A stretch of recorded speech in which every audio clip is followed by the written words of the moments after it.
अरे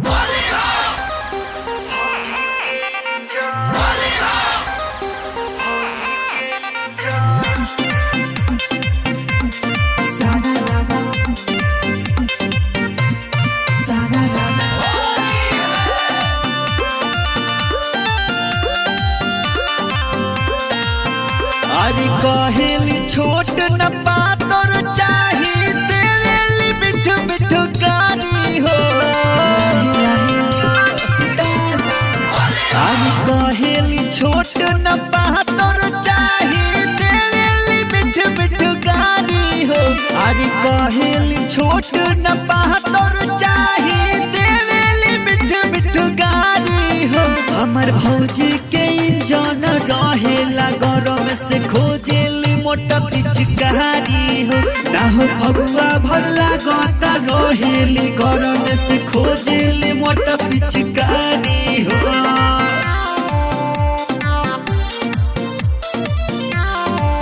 Music by Santosh Singh. अरे मिलन का मौका ही होलिया में आवा डाले गरम भौजी चुलिया।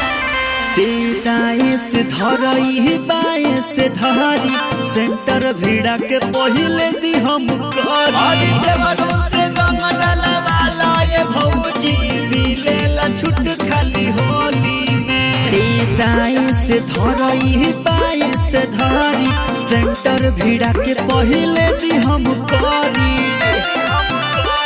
मुस मोटा के बलोढ़ा भइल मन करे हम हुदी झारी हो। हमर भौजी के इंजन रहेला गरम से खोजेली मोटा पिचकारी हो। ना हो फगुआ भरला गता रहेली गरम से खोजेली मोटा पिचकारी हो।